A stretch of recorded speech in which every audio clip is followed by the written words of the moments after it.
దేశం విడిచి వెళ్లిన ఆర్థిక నేరగాళ్లను వెనక్కి రప్పించాల్సిన బాధ్యత ప్రధానమంత్రి నరేంద్ర మోడీపై ఉందని సిపిఐ జాతీయ కార్యదర్శి కె నారాయణ అన్నారు. విశాఖ జీవీఎంసీ గాంధీ విగ్రహం వద్ద సిపిఐ నిర్వహించిన బహిరంగ సభలో ఆయన ముఖ్య వక్తగా పాల్గొన్నారు. ఆర్థిక నేరాలకు పాల్పడేవారు ఉగ్రవాదుల కంటే ప్రమాదమని, వీరికి తప్పక శిక్ష పడాల్సిందేనని అన్నారు. మోడీ, అమిత్ షాల ఆశీస్సులు లేకుండా జగన్మోహన్ రెడ్డి 11 ఏళ్ల పాటు బెయిల్పై ఉండడం సాధ్యమవుతుందా అంటూ సందేహం వెలుబుచ్చారు.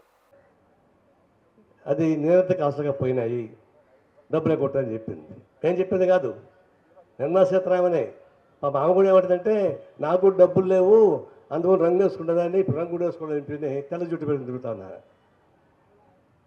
16 లక్షల కోట్ల రూపాయలు ఎగ్గొట్టిపోయినారు. ఎవరు? ఎంతమంది? 29 మంది. 29 మంది ఎవరు? 28 మంది గుజరాత్ వాళ్ళే, మోడీ మనుషులే. ఒక్కడు మాత్రమే విజయ్ మాల్యా, బెంగళూరు వాడు, కర్ణాటక వాడు. ఆ 28 మందిలో 7 మంది మోడీ ఇంటి పేరు కలిగిన వాళ్ళు ఉన్నారు. అంటే వీళ్ళు ఏమంటాం? ఎకనామిక్ అఫెండర్స్, ఆర్థిక ఉగ్రవాదులు, టెర్రరిస్ట్ కన్నా ఘోరం వీళ్ళు. టెర్రరిస్ట్ టార్గెట్ పెట్టి ఒకళ్ళు ఇద్దరు చంపుతారు.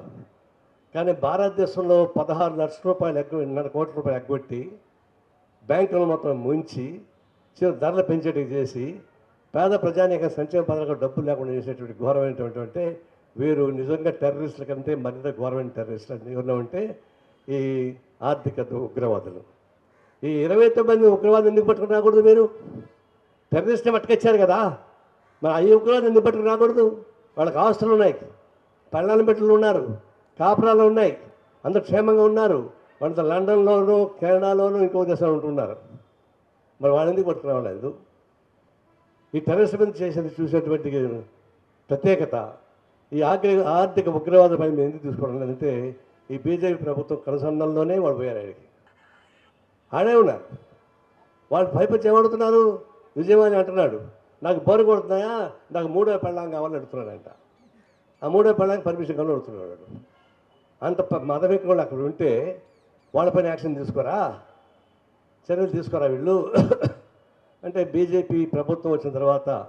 అంతకుముందు కాంగ్రెస్ పార్టీ ఉన్నప్పుడు 2.5 లక్షల కోట్ల రూపాయలు నిరర్ధక ఆస్తుగా ఉండింది.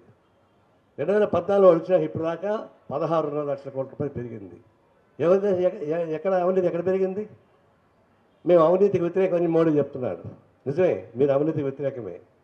కాంగ్రెస్ పార్టీ వాళ్ళు చిల్లర కొట్టుడు వాళ్ళు, చిల్లర వ్యాపారం, రీటైల్ కరప్షన్, వీళ్ళు హోల్సేల్ కరప్షన్. లక్షల కోట్ల రూపాయలు కరప్షన్ చేసినవి ఉంటే మోడీ గవర్నమెంట్. ఇలాంటి దౌర్భాగ్య పరిపాలన సాగుతూ ఉంది.